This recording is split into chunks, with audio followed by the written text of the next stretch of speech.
Mhm. Okay, hello, dear participants. My name is Aldazhumanova, and I will be moderating this session. So today we are starting from a guest lecture on green finance, where you will find out what negative factors are affecting the environment and how the financial world can help to improve it, and what is the green finance and what the AIFC Green Finance Centre does for sustainable development. For this purpose, let me introduce your speaker and lecturer today, Ms. Shynar Aldazhumanova, Senior Manager of the AIFC Green Finance Centre. So before I invite Shynar here, just a few rules. If you have any questions, like general questions, you can write them on the chat box, and I will read them, and Shynar and I will go through them in the end of the presentation. But if meanwhile during the presentation, if you have any questions, any points of clarification, so you can raise your hands, press the microphone button, and ask your question directly. And yes, and I hope that Shynar will clarify that point if anything like that happens. So Shynar, please, stage is yours. Okay, thank you, Alisher. Hello, everybody. My name is Shynar, as Alisher already introduced me. So please let me share my screen and my presentation for you for today. So I'm the representative of the AIFC Green Finance Centre, which is located in the Nur-Sultan, the capital of the Kazakhstan. And before we will start, I just want to find out what kind of facts or any information do you know about the Kazakhstan? Can you please, if you have a function of to tell something, you have a microphone, right, button.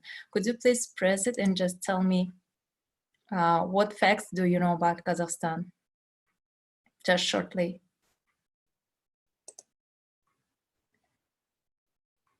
Or maybe you can type.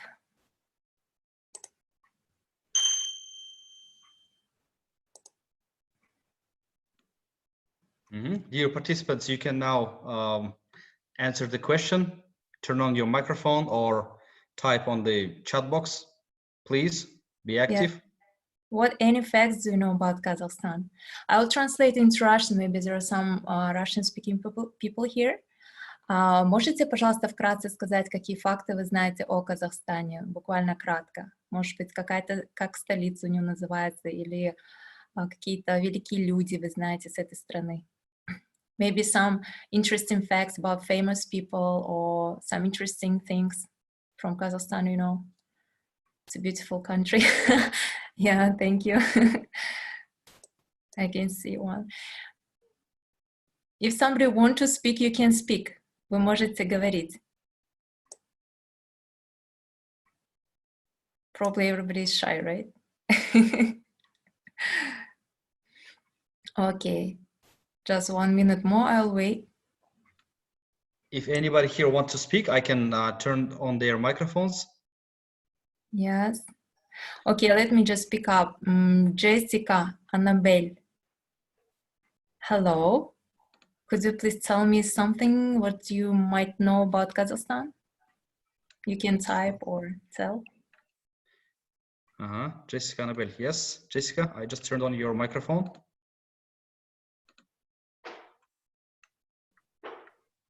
Jessica, you can speak. I don't hear you, unfortunately. Okay, then let's go on. I'll just tell a few interesting facts about my country where I'm living. So first of all, let me see here.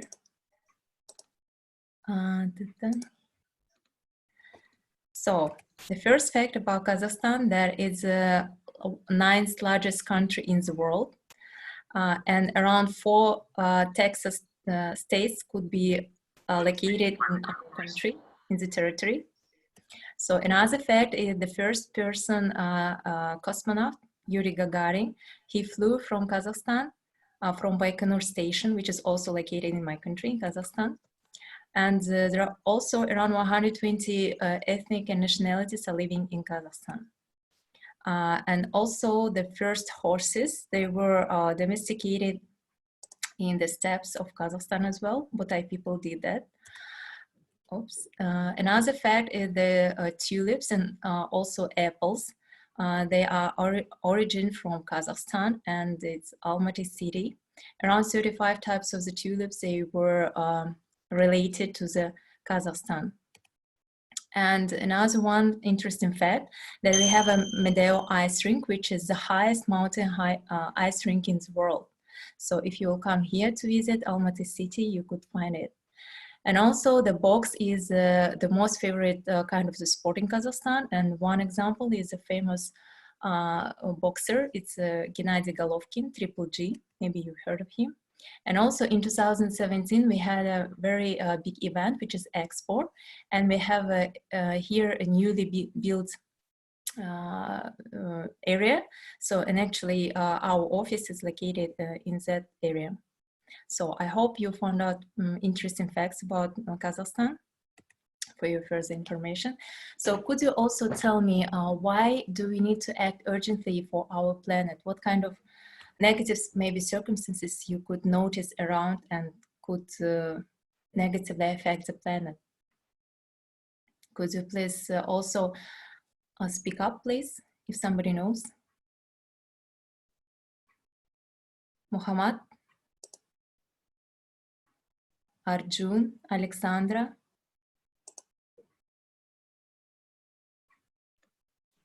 Anybody? Guys, I turned on your microphones, so yeah, you can speak up. Please be active. Yes, I need your answers because otherwise we can't go on. I will just speak to myself. All right. We need to act urgently for our planet because we need this planet for our future generation. Uh-huh. Yes, good. And what kind of negative sides can you see around yourself? What's happening? Lots of misutilization of resources going on. Uh-huh. Good job, Arjun. Next. Lots of miscommunication and conflict, which could be resolved from simple communication. Uh-huh. By the way, this is me, Jivan Maharjan. I need to rename my name. Ah, sorry, because you're written like Arjun Sapkota, so I'm reading. Yeah. Okay. Did you notice any pollution maybe around? Yeah, too much. Okay. What kind of pollution you can see? Air pollution, water pollution, land pollution. Exactly. Exactly. You're really like very attentive person. Thank you so much for your answers. And you're right, totally. And I hope that everybody also thinks like that. Let me just show you that the most negative consequence that we can see is from the CO2 emissions. And here I'm demonstrating you use a map of the world from the Global Carbon Atlas.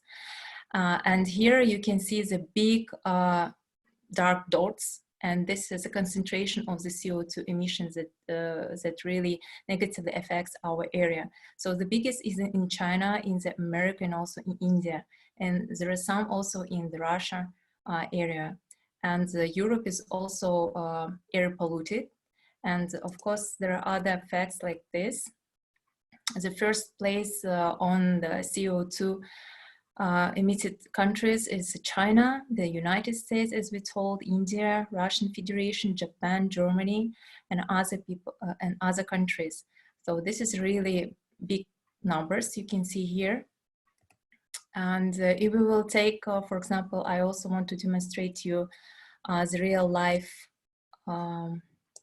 map where you can see the real-time air pollution. Can you see here? The website is called waki.info. So if you are very curious and interested, you can go there. Every time, every hour, these numbers and ratings, they are changing depending on the air pollution. So here you can see your countries, how are they polluted. So you can see the more red the color is, the more dangerous area is. Okay, so you can see around how the world is air polluted. So we can see that the situation is really very dangerous. And there was also one time when we looked for the, last time it was Astana, but now it's Nur Sultan, our capital. We had a very unhealthy conditions for living here. And also, as you also mentioned, there is a water pollution, particularly it's a plastic. So there, scientists found around 100,000 marine mammals and the turtles and the 1 million seabirds, they were killed by the plastic pollution annually. And here you can see the number of years, how long does it take to plastic rubbish to be degraded in the ocean. So it's really very huge numbers. And also the impact and the cost of the air pollution is very significant. There are a lot of deaths of the people. It's 8.8 million of the people are dead compared to the smoking people. And also worldwide, the air pollution causes around 120 extra deaths in every 100 people in a year. So air pollution is very, very vital for our surviving as a human beings. Also, we can see that the nature itself is makes some kind of adaptation, right? So everywhere we can see that temperature rises every year. And from 1880 to 2012, the average global temperature increased by 0.85 degrees Celsius. The ocean have warmed and the sea level has risen. And also we can see, as I told you already before, the CO2 emissions, they increased almost by 50% since 1990. And of course we have, in the future, we could have a lot of global drought, flood, and also human diseases and deaths. So how do you think, what can we do to save our planet, especially what financial sector can help in order to improve the situation? How do you think? How might be money could be used in a proper way, so it could be, that kind of risk could be eliminated? Maybe investments in some new technologies related to the topic. I mean, some new ways, for example, for, I don't know, work with plastic, not maybe some program which can help to control pollution. Exactly. Good job, Alina. This is also a very interesting point. What people can do, they could direct their money to the high-tech technology, to the green high-tech technologies, right? What kind of other solutions can be made? Does anybody have any ideas? Promotion to social enterprise, use of biodegradable materials to replace plastics, and Brilliant. So raise awareness about all of that stuff, right? Good job. Thank you so much, guys. And you are 100% right. So before moving further, I just want to introduce a few terminologies that we can hear further and you could understand what we are talking about. So as you told, we could do some good use of the money to the technologies or raise awareness about the green finance, green economy, right, about the problems. So there are, probably you have heard already that kind of term as the renewable energy, right? That energies that can be again organized, right, from different kind of sources. For example, it's from the solar energy, we call wind energy, water energy, and the others. Carbon emissions is the CO2 emissions, you know it already, and it has a negative effect to the health of the human beings. Also, later on, we will see what finance, what type of the finance related to this environmental kind of subjects. We call it green finance. So that finance is related to the improving the state of the environment. Also investments, probably you know it. What does mean investment? It's money, it's a cash flow, right? So green financial instruments is what kind of the green financial instruments could be used to improve the environment. Capital flow is kind of cash flow. Bonds is kind of the financial instruments that used as kind of as a loan to borrow the money for the green projects. A loan is loan that you are taking in the banks, and green projects is the projects that are related to the improvement of the environmental conditions. So, As you told before, and as we saw a lot of big signs of the nature, right, that if the environment, that everything is going down, there was in 2015 signed the agreement, the famous one, the Paris Agreement, that made a really big change for the whole countries in the world. Actually, this agreement made all the countries to move to the green economy and to consider kind of green financial instruments, green finance, etc., everything which is connected with the environment. So according to this Paris Agreement, most of the countries, they agreed to develop the green economy and also to reduce the CO2 emissions by some percentage by some years. Also, there is a United Nations. They develop the Sustainable Development Goals. And here we can see that goals like 17, and for example, the 6th, clean water and sanitation, also the climate action 13, also the life below water and others, they are related to the nature directly. So we can see it further. So as I told you before, the green finance, they can be understood as investments that provide the environmental benefits. And what kind of that environmental benefits we can see is, first of all, it's air, water, and the pollution reduction of it, reduction of the greenhouse gas emissions, also improving the energy efficiency, some kind of utilizing existing natural resources, adaptation to the climate change, etc. So everything that's connected to the improving the environment and all the money that goes to that kind of projects, they are considered as a green finance or green financial instruments. So here there are global statistics, how many billions of the USD go into the green finance, and you can see that it's rapidly goes up.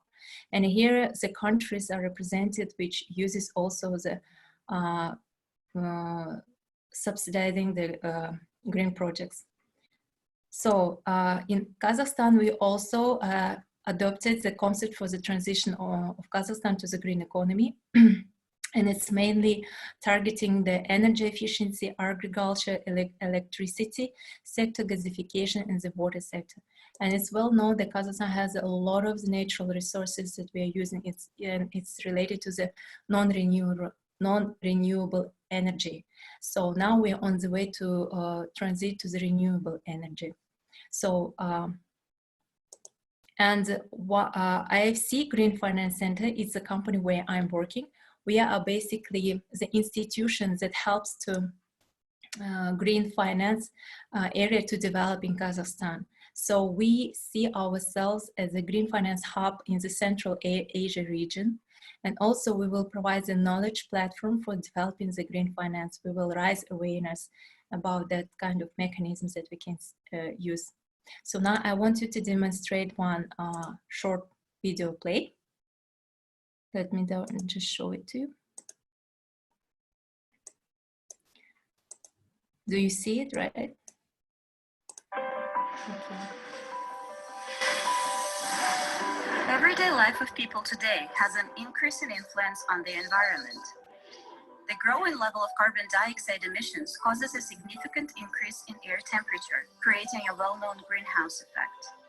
Most of the energy that we produce is generated as a result of fossil fuel burning. Oil, coal, natural gas, they all burn, providing us with light, heat, and comfort. However, carbon dioxide poisons the environment so much that it becomes vital to search for alternative, safer sources of energy. You should know that during the exploration and exploitation of fossil deposits, 70 to 80% of plants within 500 to 800 meters around every well are destroyed. To solve this and other environmental problems, a new trend, green finance, is gaining momentum all around the world. It is a set of special financial instruments that help to implement projects such as purification of drinking water, disposal of household wastes, air purification, and forestry. In October 2016, Kazakhstan ratified the Paris Agreement, undertaking a commitment to reduce air emission by at least 15% by 2030. According to Kazakhstan's concept of transition to a green economy, the share of alternative and renewable power generation in the country must reach 50% by 2050. To achieve these goals, mechanisms of green financing are available, such as green bonds, debt instruments used to raise funds for energy-saving and eco-friendly projects. Green bonds will be issued at the Astana International Exchange for the first time ever in Kazakhstan. Another instrument of green financing is CO2 emissions trading. It is a market mechanism to reduce greenhouse gas emissions. By means of this mechanism, companies will be able to reduce their own CO2 emissions and sell the surplus of unused quotas by making their production more eco-friendly. Companies that experience shortage of quotas will be able to buy them at the special trading platforms. In addition, such financial instruments as green loans, green bank cards, green mortgage, and green insurance are used all over the world. These financial products and services can be provided by both conventional financial institutions and alternative green banks. The first green bank in the world is the UK Green Investment Bank. Development of green financial instruments is an important step towards a transition to a green economy. Astana International Financial Center is developing a model of a green financial system for Kazakhstan. You can find more information on green finance in Kazakhstan and in the world at www.greenfinance.kz. So I guess it was very interesting for you to listen to this topic and the video play. I will continue demonstrating my PPT to you. Okay, so basically this is in short that who we are. This is the AIFC Green Finance Centre, representative of the AIFC, and we are going to develop the green finance in Kazakhstan. And as it was told in the video play, that there are a lot of the green projects that the money can go to, right, in order to help the environment to survive. So first of all, is a different kind of the plants or high-tech technologies, as you told before, right, Alina, that could be developed by that money. For example, it's wind turbines, the solar panels, the hydro, any technologies, also geothermal pumps, biomass also. Also, there are other projects like green design and green architecture. It's when we are building and constructing any building. We are trying to use the green technologies, or we are planting a lot of plants inside. We also, for example, in Kazakhstan we have a mosque which has the solar panels on the top of the roof. Also, other green projects could be like waste management or the waste management shredder, for example. And also the energy efficiency projects like the lamps. This also could be considered as a green project. And the famous company project Tesla, which uses clean transportation using only just the energy, not any fuel, right?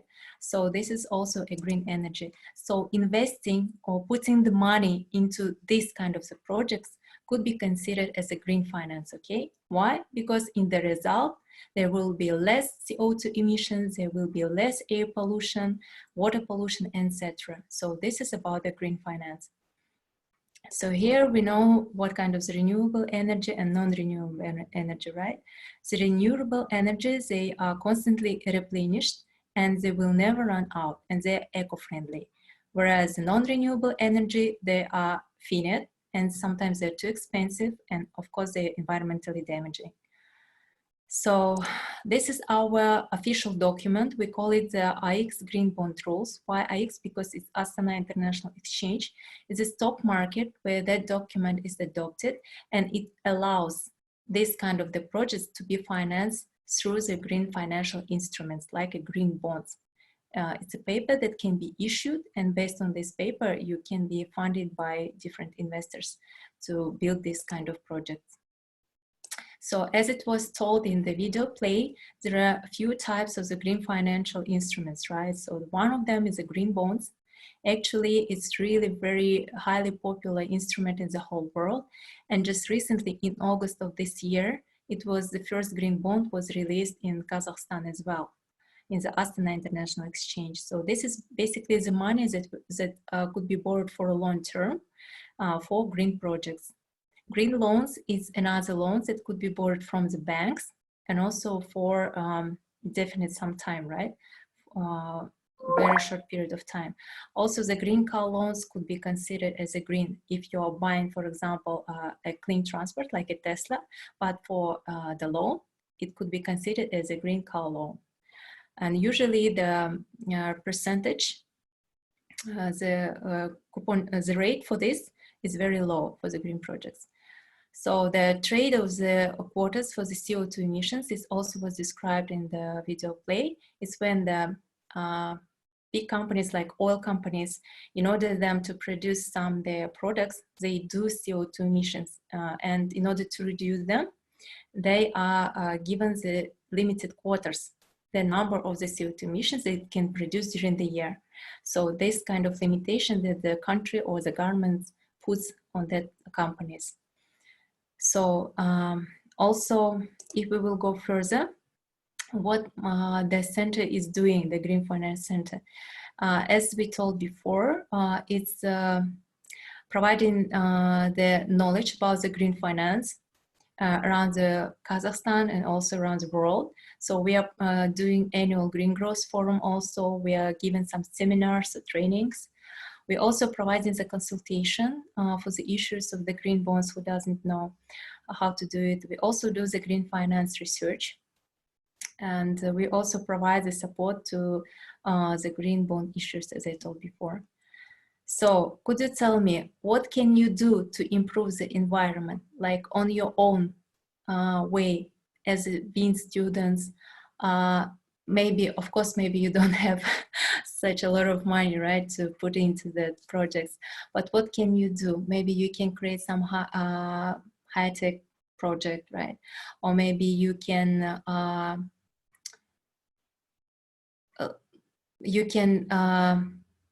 do a less waste, like you can make some also knowledge sharing to your friends, how to do a good waste management. Like, what can you do? Can you please tell me? I think the simple following of rules of like eco-life, I mean, controlling your personal wasting, like following simple rules will be a great, will give a great impact to the problem and help environment.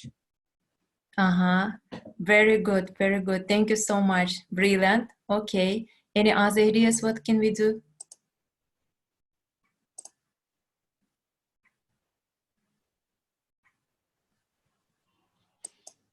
We can use some like I have replaced my plastic bottle with a steel one, and we can reduce the use of the plastic ball pens and replace with the ink pens.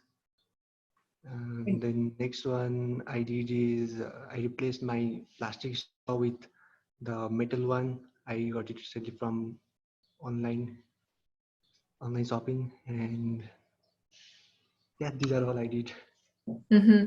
Thank you so much. Really good idea. And actually, this is one of the things that we can do in our way. So here I can give you some 10 simple steps how we can save the environment. Let's just watch it again. I want to share with you the screen. Okay, you see it, right?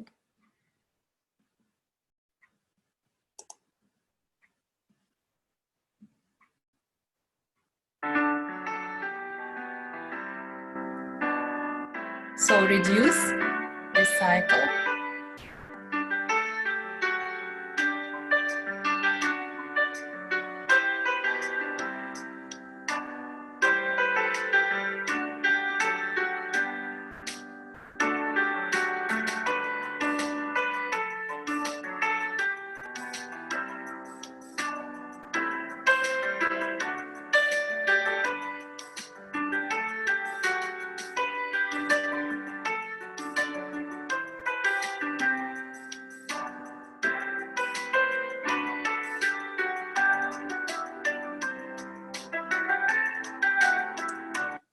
Okay, reduce, reuse, and recycle. As some of you mentioned before, it's really important that we can do. It's reduce using the plastic stuff, right?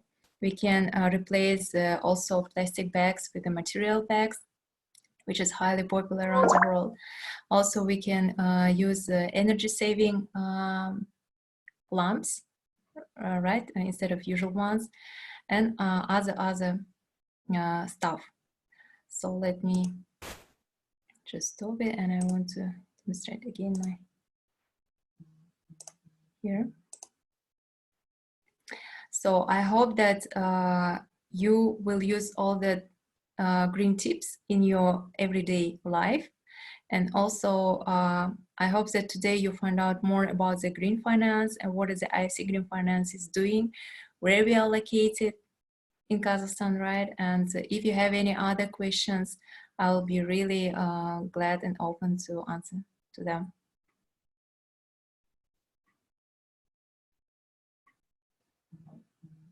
Hello?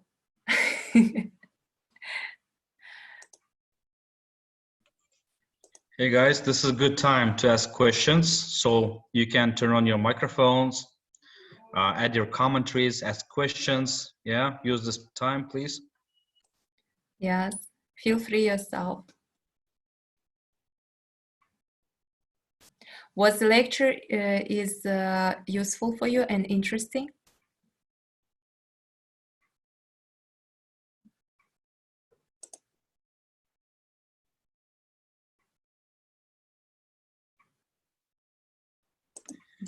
Did somebody listen to?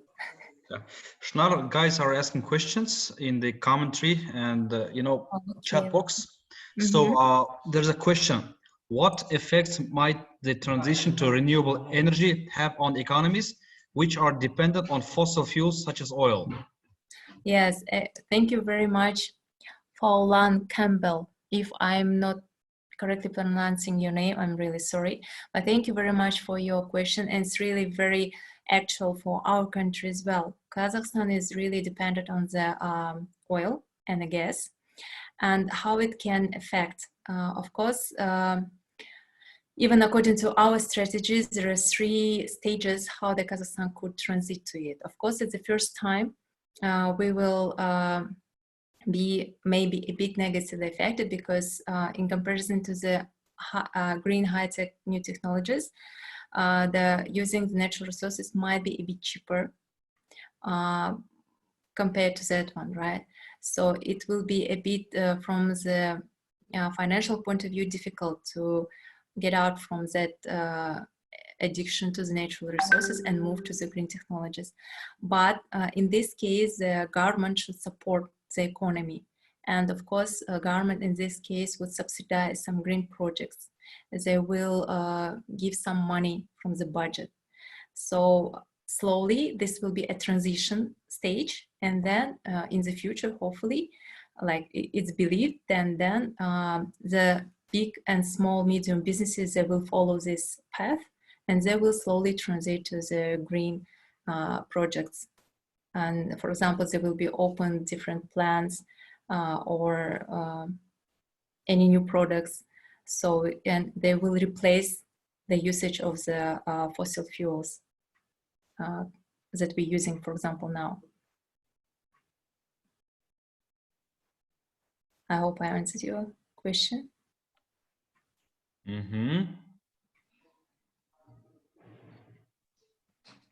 Yeah, seems like yes.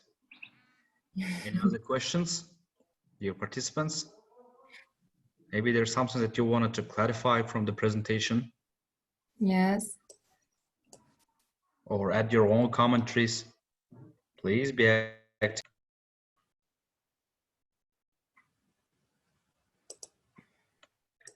So, Shynar, there's a question from Nepalese team leader, Nista. Will it be difficult for developing economies to transition to renewable energy? Yes, it's somehow similar question to the first one. At the first point, it might be difficult. But why? Because it's a new way, and usually, of course, neither the government, neither economies, they don't know how to move to it to correct in the correct way, right? And with the least negative consequences. But secondly, it's everything depends on taking the best international experience. For example, even the Kazakhstan, we also, while building our green economy and green finance strategy and policy, we are using the best experience of other well-developed countries, how they did that and how we can adapt it to our country. So in this case, of course, this is helps, and it might not be so difficult to transit. And there are a lot of institutions like IMF International, World Bank and UN, all that kind of development institutions, they are helping developing countries to transit to the green economy. So in the end, it's everything is doable, you just need to do.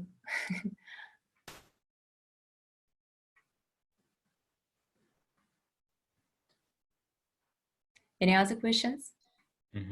Thank you. Nista, if you think there's, if you need to ask more things about your question, yeah, you can ask them. So there's another question for you, Shynar, from Faulan. Do you think there's much scope for technologies that take CO2 out of the air and put it back into the ground? CO2, the carbonated gas, whatever it is, yeah. Yeah. Are there any high-tech technologies that reduces the CO2, right? Yes, of course, definitely. I think, and I'm sure there are a lot of them. And we also have the Green Technology Agency here in Kazakhstan who supports that kind of projects. And also there are a lot of that kind of green projects around the world.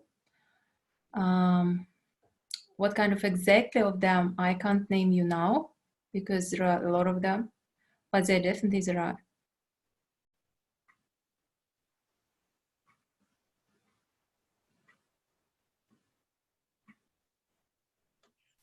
Any other questions? Any other questions?